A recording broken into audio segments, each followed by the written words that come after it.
2-hour parties Monday through Friday, 8 to 5. If I come back to this school, you'll be fine. It's on the middle of 5 o'clock.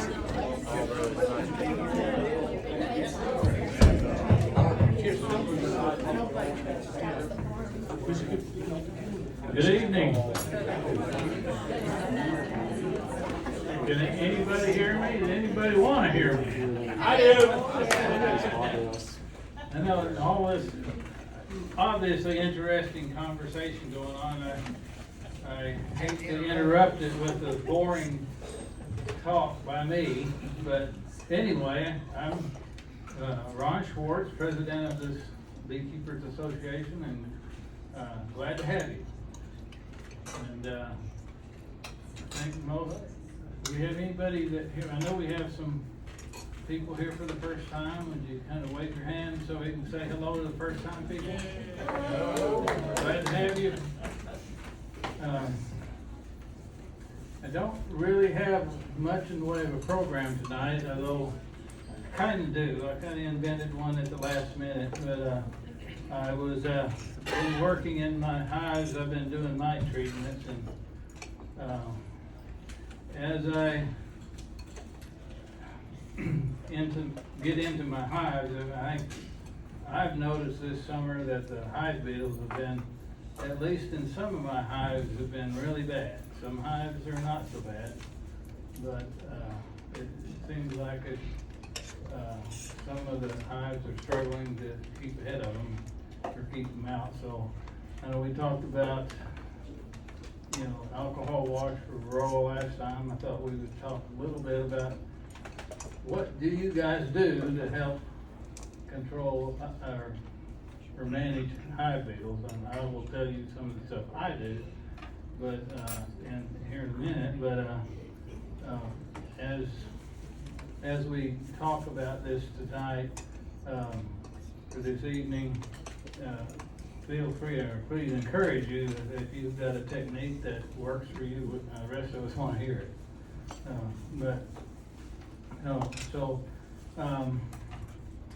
In case you don't know, I know some of the new people that hive beetles. It's called a small hive beetle. It's a little bitty tiny black beetle, a little bug that lives kind of a parasitic relationship with honeybees. They're about the size of a BB, I guess. Yeah. And they're black, and what they do is they kind of sponge off of the bees. They don't get on the bees themselves, but they eat the honey and stuff like that, and so they use resources that the bees would normally use. Plus, they also, when they get bad enough, the bees, it takes a lot of energy for the bees to manage them. I've watched otherwise strong hives be weakened. I haven't ever seen hive beetles just totally destroy a hive until after the hive's been really weak. But I've seen strong hives, I'm convinced, struggle with so many hive beetles that it actually stresses them so much that they actually use up energy and resources trying to manage the beetles themselves.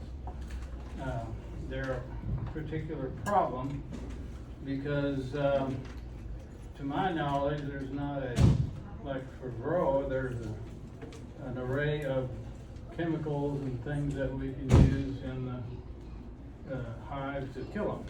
And to my knowledge, there is no such thing for hive beetles. Now, if I'm wrong about that, y'all chime in and tell me, because I don't want to know about it if there is. So we can't really just treat them like we do for varroa. Now, normally, I said if you got a good strong hive and normal conditions, bees pretty much take care of them. Now, the bees they can't kill they are unable to kill the hive bee. The insidious design of the hive beetle is such that a bee can't sting it, and they can't really grab a hold of it and take it out of the hive. So what they typically do is they kind of herd them like cattle. And what you'll see is they try to herd them back into a corner and someplace where they can basically, it's like a cattle dog herding cattle. That's really what it's like. And usually that's kind of up at the top of the hive. They'll be down in the comb and stuff too, but something I've noticed, and this is purely anecdotal, and haven't read any studies on this, but sometimes I've noticed that I may have a really strong hive with a lot of bees in it, but then I open them up and right on the top cover, on the top bars or on the top part of the hive, I see all these tons of hive beetles. And then I may look at a weaker hive and, well, there's no hive beetles here. But I think part of that is the stronger hives, they manage those better and they keep them cornered at the top where you can see them. The weaker hives, they don't manage them and they're down in there doing damage. So just because you look in a hive and you don't see hive beetles, don't be fooled to think that they're not there wreaking havoc. What they will do eventually, if they get bad enough, they leave this slimy stuff on your honeycomb, and it will make it so bad that the bees won't even eat it. They won't clean it up. They just kind of abandon it. So they can ruin your equipment, ruin your honey, ruin your honeycomb. So they're a problem. So what do we do about them? And that's where there's really not any single thing that you do. There's no magic bullet, I should say. So what we do is we kind of throw the kitchen, everything, including the kitchen sink, at them. I think there's a fancy word for that. It's called integrated pest management. Which means that you do a whole bunch of things and hopefully that something works. And as far as preventing them, there is a management technique that seems to work, and that I have noticed and other people have too, is that if you have hives out in the full sun, they will tend to have fewer hive beetles. And I think it's maybe because the hive beetles just don't like the heat, or part of their life cycle is, of course, the hive beetle lays eggs in the hive that hatches into larvae, and larvae is usually the one that does all the damage. And then the larva, which is like a little maggot, crawls out of the hive and goes and pupates in the ground. And then after a certain length of time, they emerge as an adult, out of the ground as an adult hive bee. And so I think that perhaps the conditions of being out in the full sun and heat and stuff like that, it kind of makes them not as able to reproduce quite as well.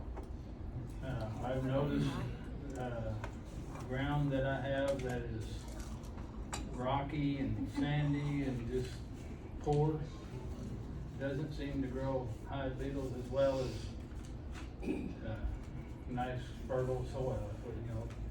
Good dirt, it's like it grows plants and it grows hive beetles. So put your hives in the sorriest ground you got. Or some people will put them on concrete or gravel under it. Shingles.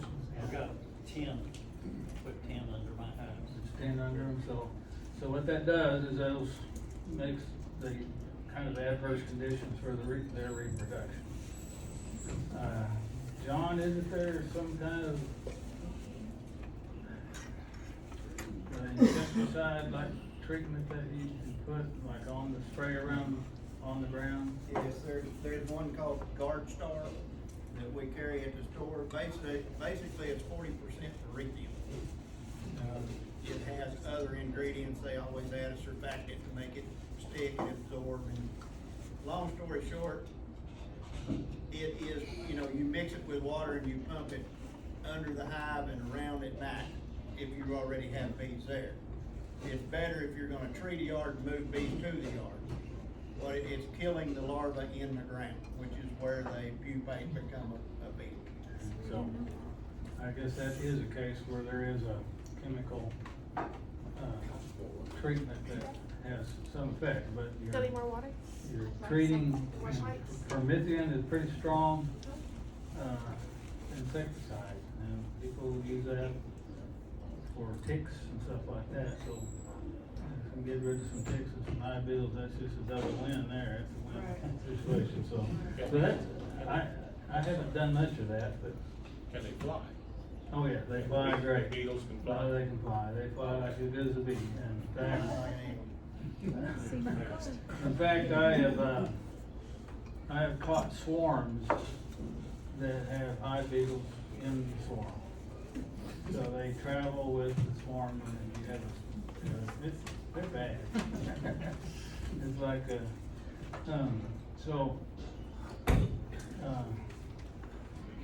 that's, the ground you keep it on. In fact, that's one thing I've done a time or two. If I had a colony that infested with hive beetles, is move the hive or move the colony to a location that either has never had bees or hasn't had bees in a long time, and that kind of gives them a break.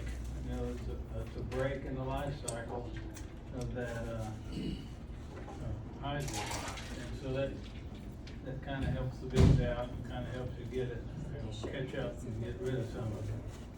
So they're in the hive, and some techniques that we can use once they're in the hives is pretty much it amounts to mechanical removal.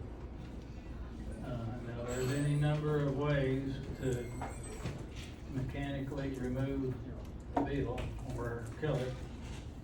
Probably one that I use a lot is right here. I smash them. Your hive tool, if you have one that's bent, has a 90 on the end, works pretty good for smashing them. Sometimes you get a bee in the process, but I don't know. I figure if I'm killing at least more hive beetles than bees, I'm doing okay. But that method is, most of them, that there's sometimes a little collateral damage, and you just have to accept that. But now all hive tools are not created equal when it comes to smashing them. I've got 3 or 4 different kinds, and one kind works really good, and the other kind doesn't. It really matters with that angle. That 90 degree needs to be perfectly 90 degrees. You got one that's bent a little bit up, now you just got the heel of it, or you gotta use it kind of cockeyed to get it flat. So that works pretty good, and that's good for if you're not dealing with too many at a time.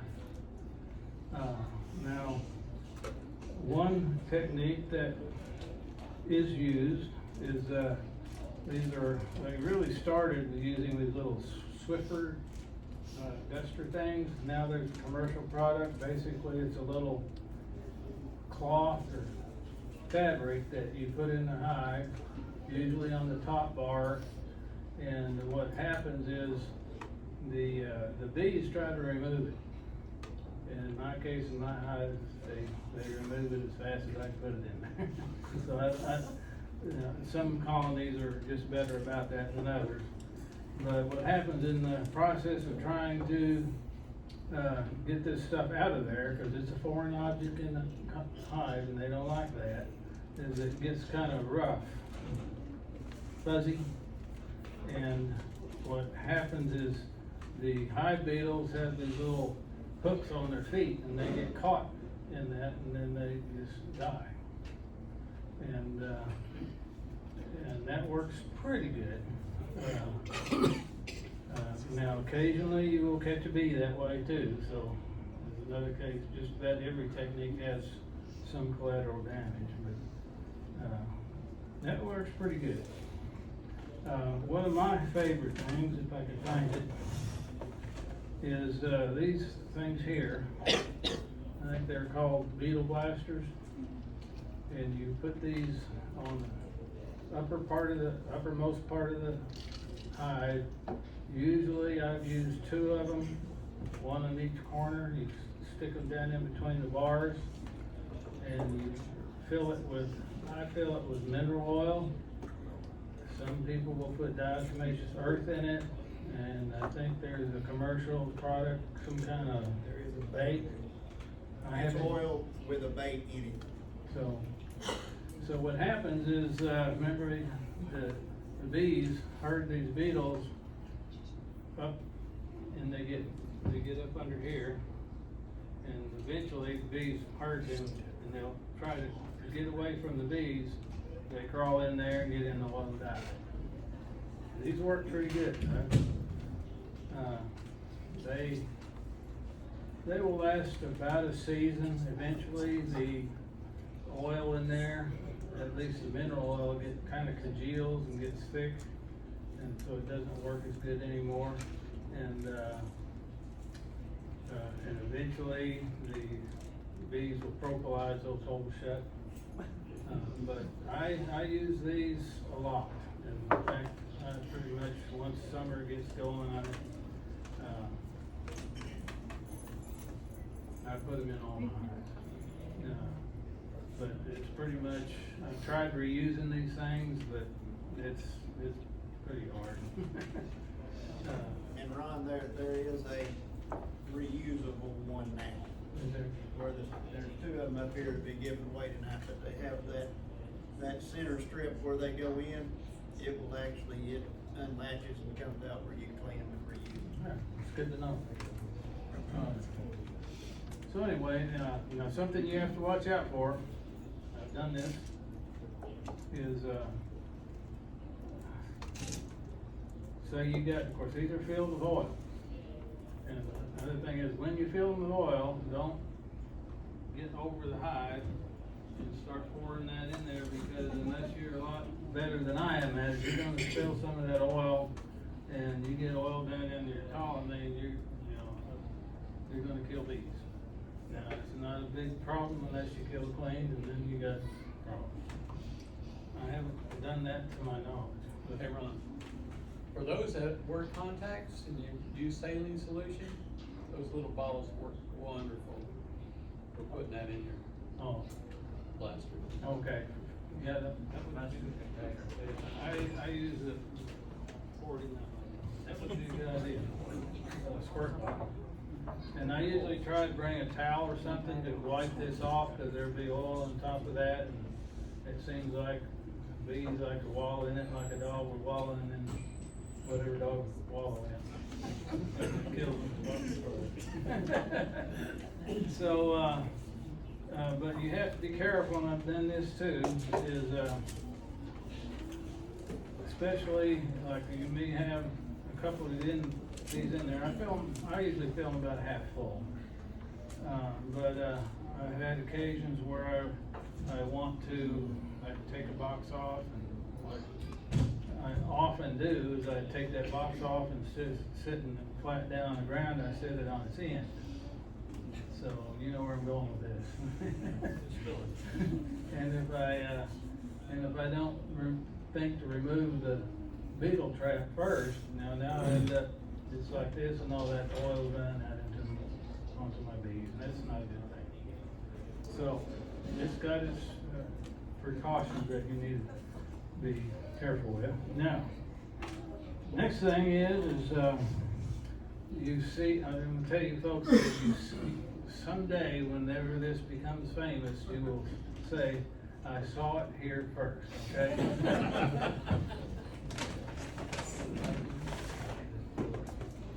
What was I say, why didn't I think of that? Say what? Why didn't I think of that? Now, this is They'll be for sale next week. Beetle Sucker 2.0.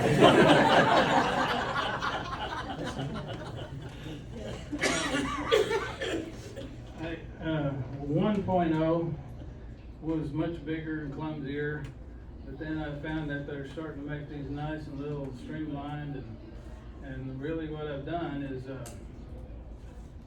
well, you can see what I've done. I kind of closed off the end, stuck a piece of tube in there, and so,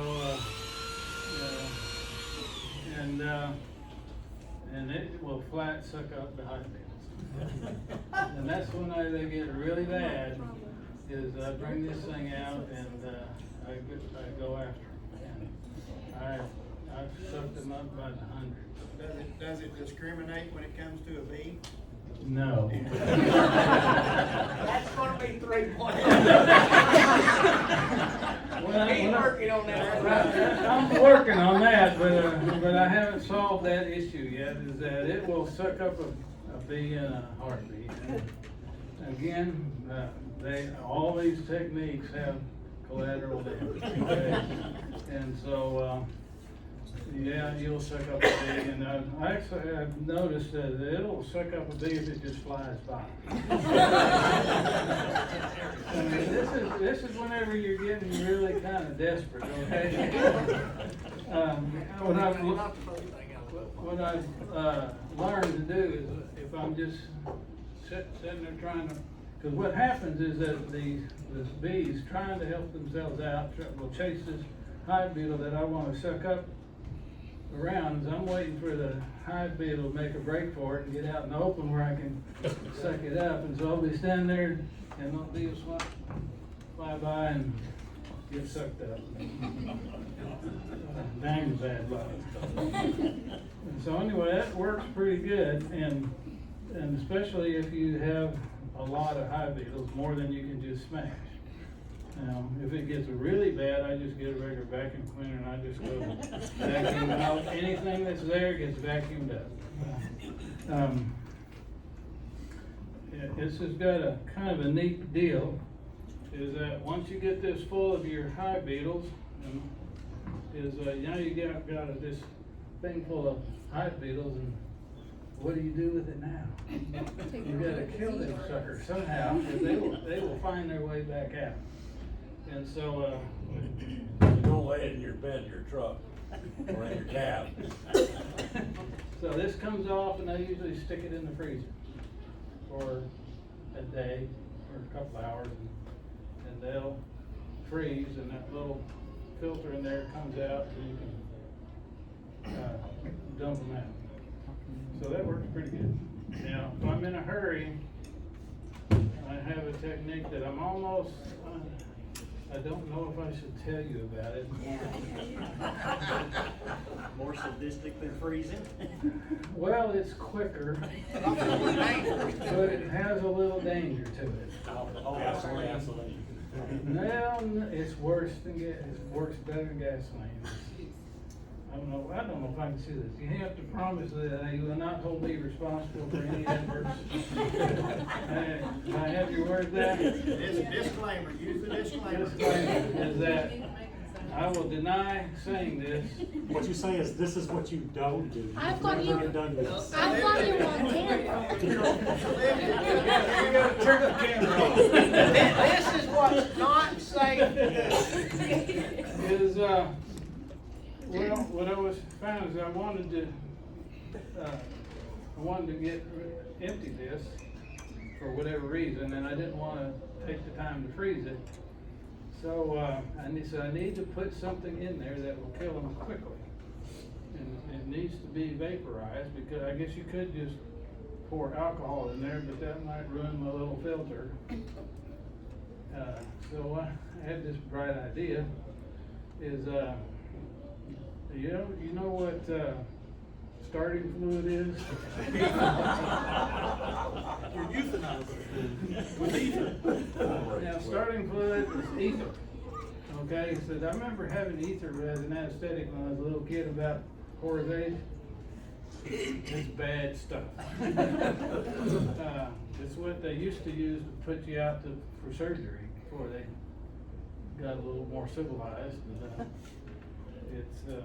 It's very, they use it to start like your lawnmower, your car or something if it doesn't start, and they spray that because it's more volatile than gasoline.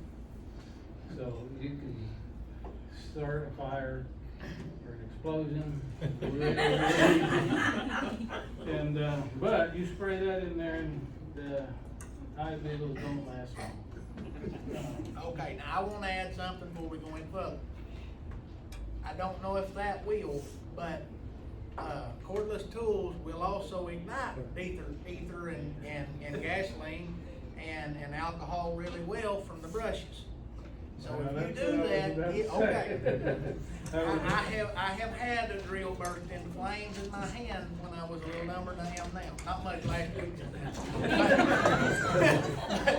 Just want to make sure we're gonna hit that, let it dry real well. Yeah, in fact, and that's where I was gonna say is that once you do that and you connect this back up and you press that little button, you may have a hand grenade in your hand. Okay? So that's what I'm saying, this is really not, it's a little dangerous, but it will.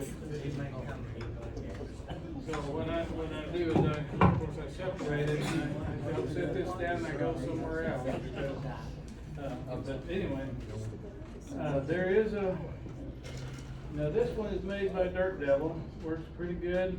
I can usually clean up a couple of hives before it runs out of gas.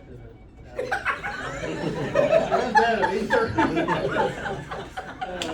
I guess I have known people, speaking of that, I know people that have, take these little butane torches, with a little flame, they got a little adapter you can put on there that they'll just burn them. I understand that's pretty good too. Of course, you might set your woodenware on fire, but and tell me that wood burns really fast. I can attest to that. Now, a problem I have with the Dirt Devil brand is I've got another one here that's made by Dustbuster, almost exactly the same design. The Dirt Devil, I think, is a little more powerful. But it has a tendency, as this is perfectly round, when you lay it down, it wants to roll on you, it wants to turn belly up like that. And it'll, like, you set it down on a flat surface like the hive next to you, when you're working on it, it will roll off on the ground. Hey, Ron. And also, if you get hot, you can cool yourself off a little bit. You said something about a propane or a butane torch or whatever. Everybody needs to know that wax is very, very flammable. So, be careful. It'll be hard to put out too. And one thing, I've not ever seen it happen, but I've read where it's happened. If you're using the one type, OAD, oxalic acid, units that you put in the hive through the entrance, and up above that is your frames. And there have been hives lost because of that, because of the wax catching on fire. Okay, this is the Black & Decker version, the same thing. It's almost exactly the same design. It's got a little flat spot on it, so it is not going to roll off like that one does. But it just doesn't seem to be as powerful as that one. But it will still suck up beetles and probably bees too. 3.0 probably needs you to create a holster Well, I have that. That is an attachment, an accessory, I should say. I worked on that. I found a little hatchet thing that you carry a hatchet in that has a little loop on it, and if I put that around there, it'll kind of set right there. So that's an accessory that perhaps will be available.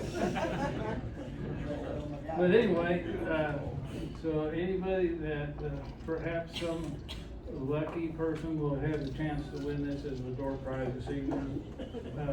But should you use it, and I don't take any responsibility for fires or killed queens or anything like that, so you use it at your own risk. Now, I have another attachment that works pretty good, and it kind of helps solve the problem with what you do with the bees. It's a little awkward to use, but I made this thing. And so the idea is that one of these tubes goes in there in place of that tube, and then you use this other one as a wand, and you suck them up, and your beetles go in there, and they don't get out of there. Then you can put that in the freezer, and put alcohol in there, some other flammable, dangerous substance. So anyway. Sold separately. For $19.99, 4 payments. That's not all. Now, how to expose the beetles to get sucked up? That's another technique. What I found a couple of things that help with that. And one thing I've noticed is, remember these things here, is when those are in the top of the hive, what the hive beetles tend to collect, the ones that don't get in it, they collect on the underside of it. They're there, but you can't see them.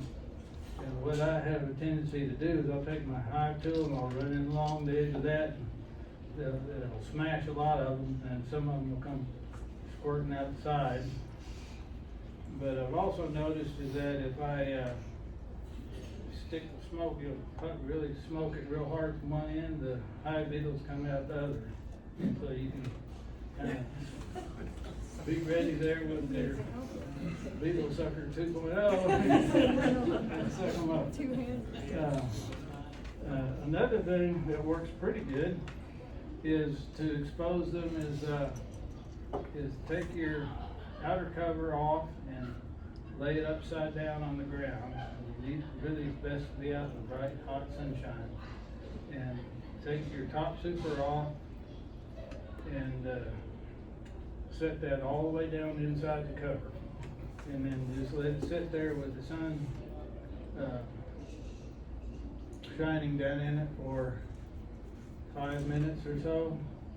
And then you pick that box up and very quickly set it aside, and then there will be a lot of the hive beetles, they don't like sun. And so they'll try to escape the sun, and they'll go down and they'll be left on the outer cover. And then you can suck them up with Beetle Sucker 2.0 or something like that, or smash them or whatever, burn them with a torch. There won't be any wax, or might be a little wax there, corporal is probably.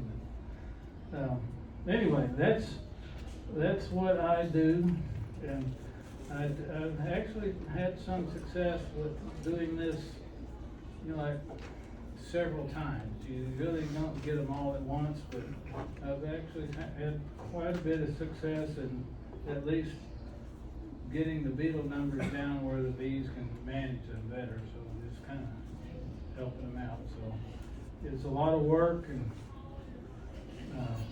but it's helped. At least I think it helps. I don't know if it really does or not. But and I can tell you this: whenever you suck one up, usually you can hear it. And it's a really satisfying little sound. There it goes. And of course, a bee going in there makes the same sound. And any questions about that?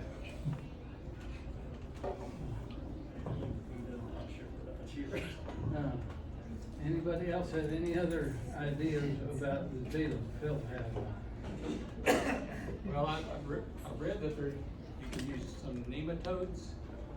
I What don't- kind of nematode? Some kind of nematodes That that, like a toad, horny toad? that's a little bitty insect of some sort. That will go, you put them around your hive, it goes in the ground, and of course, when the larvae, they attack it.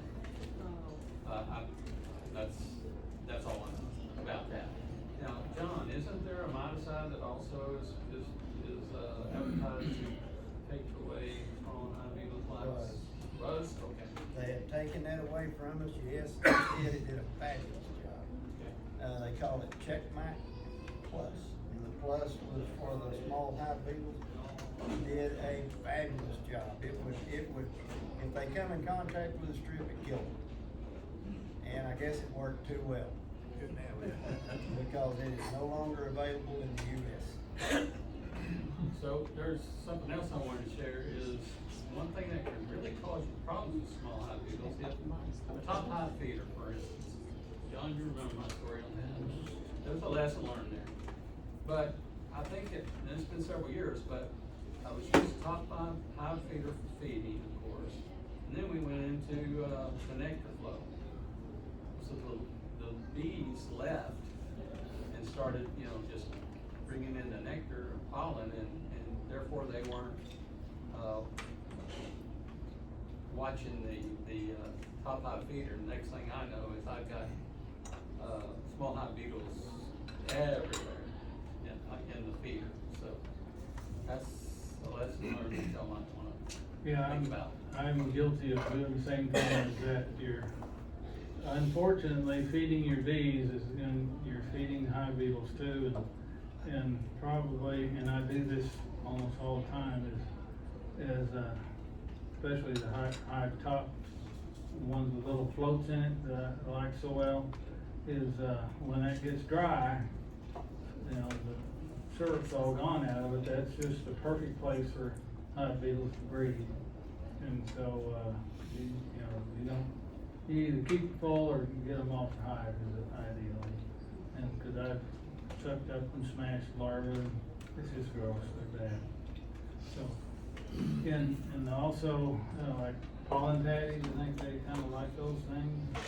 Pollen patties, whether it's natural pollen they've stored in the comb, or you're putting pollen patties in from 1st of July till present time of the season, that is the target of the bee. They are drawn to it to feed, but then they lay in it while they're feeding it, and it becomes a bomb. Make me think of this also, some people will, and makes sense that it would work, will put diatomaceous earth underneath the hive, with the idea that when that larvae goes down into the ground, that cuts them up and kills them. So that's something else that can be done. Now, or wannabe beekeepers, are they discouraged yet? I hope not. But anyway, that's about all I have. Any other questions or just ideas, things that work for you? I don't claim to be an expert on it or know everything. Do we know the lifespan of the hive beetle? How long do they live? I don't. Do you, John? I really don't. You can Google life cycle of the hive beetle, and that's as close. They did a study on them, an extensive study in Mississippi State. There's a young lady, I can't call her name right now, but she spent years working on this study about the small hive beetle. And she come up with a life cycle chart, and you can pull that up and read it, and it's literally from adult, to egg to larva, to that has to get in the dirt, and then the incubation time in the ground, and then when it comes out of the ground as an adult. But she's got that narrowed down way better than I can just try to. But you can read it, and she's got some real good stuff on it too. all I know is just what I observed though, is that they disappear in the wintertime, pretty much. Well, they absolutely cannot stand frigid temperatures.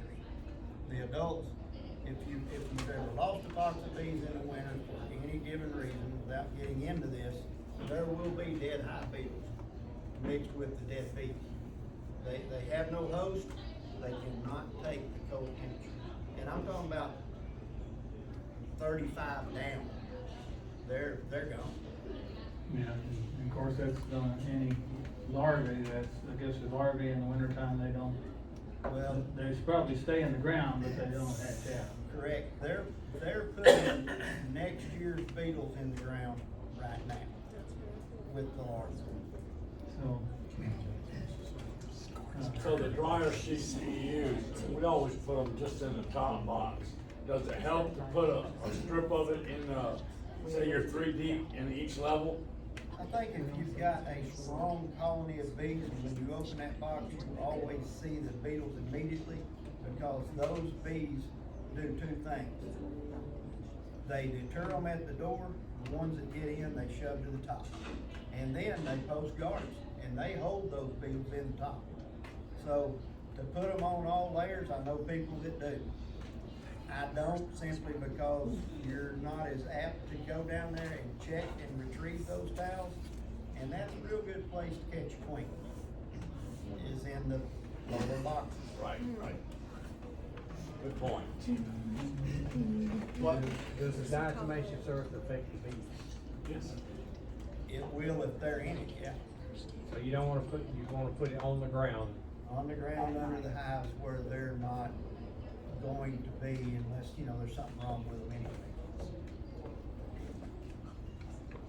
Does the number of hive beetles have anything to do with the attitude or the aggressiveness of the hive? I don't know the answer to that. I don't think I personally haven't observed a correlation between the two. What was the question? The question was the hive beetles, or the number of hive beetles in a colony, have any effect on the attitude or aggressiveness of the bees? I believe that it does. That's a personal opinion, but I believe that it does. And it could very well, because anything that stresses the bee is gonna tend to make them more irritable. Does your 2.0 come in a silent mode? Say it again? A silent mode, does your 2.0 come in a silent mode? I would think that's going to silent aggravate mode. those bees. I don't know. He hasn't got there yet. Aggravates. That might be 4.0 there. Well, I do know that this model here is a much better fan than that one, but anyway. I'm just thinking, they probably don't like that sound. I don't know, I kinda make them mad anyway, so. I'm one, I watch people that, like, John doesn't wear, gloves, and Wilcuts don't wear anything, I don't think. But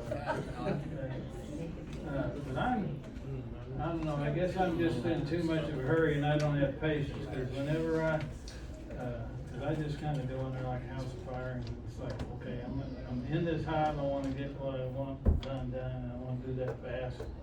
And so I'm probably not as careful as some, and so, they're usually pretty upset with me anyway, so that doesn't make any difference. If they get mad at me, I'll just suck them up and then be gone. You know that bee that just follows you all the way to the truck, that just keeps banging into your mail? That's That's a 2.0 victim. Anything else? One thing that we do, had pretty good luck with, or again, nothing works, we cut the towels in half. They're already, I think, half, but we cut them to about that. and wad them up and put them in each corner. Put them cattywampus from each other, very outside between the wall and With the lid sitting on the top. well, yeah, and Or the inner lid. you don't seem to get hardly as many bees tangled up in it. We just do it every time, need it or not, high beetle or not, heavy load or not, we pretty much do it to every hive. That helps quite a little bit. Wet ground, damp ground, if you've got a little bit of a low spot or something, that makes them a lot worse. You said you just wad it up? Kinda just poke it in between, just a little bit, poke it between the wall and one frame. Okay. Just try to wad it up enough, it'll kinda stay put, and then they'll propolis it and it'll be fine. If you can get it to stay there for a little bit, it'll stay put, and they'll corner them in there, and we don't get as many bees caught in them as they do just laying them on. Do you use the beetle traps also in Not conjunction? very often, we do some, but I don't like messing with the oil, and we do the same thing, I'll screw up, rock a hive or something and pour oil everywhere. We try not to, so. If you kinda stay on top of this and never let them get too carried away, it's not that bad. If you ever get them overrunning, you've gotta do something drastic. Yeah, Like we we have talked one about, that and don't filled worry, up two of those and don't worry traps. too bad about the bees, because you've got to tone them down. And I cut a stick about that long, about 1/8 of an inch in diameter, and I leave it in my pocket, and I can get them in the cells. I don't know if it does any good, but I really like to watch And that's, I will say that, the vacuum does not get them out of the cell. I haven't been able, unless I just smash it down in there. And that's kinda like open stick, I guess, but they get down in there, they kinda gotta be out of the. Oh. Anything else? I wasn't in here when you talked about the Swiffer pads, but I think I bought the wrong ones one time, and when Bob had to get some more, we found out what I was buying was the ones that say for pet, and the difference is. For that what? Pets. Pets? The Swiffer pads, the Swiffer towel things that you get in the stores, for dogs and cats to get their hair up. Oh. Well, so what he's found with those is because they're kind of knobby, that they were catching more beetles. Oh, and if you do get the Swiffer ones, get the unscented kind, don't get the Yeah, ones that right, stuck. yeah, it unscented. I like my bees lavender. So the ones for pets are better? That's what Bob had found. As I said, I think I bought the wrong ones the first time, and then when he threw the box away, and then when he was telling me what he did, he said, well, they're kinda knobby, and that happened to be the ones that said for pets. They had a longer nap. Okay. Then it worked better or worse? Oh, I thought they worked pretty good. I put them in and come back the next week, sure enough, there's a bunch of hive beetles in there, so get another, take that one out and get another one. So it seemed like they were doing pretty good. Okay, I think we're about ready to. Walmart, just, there's many choices around Walmart, say which one.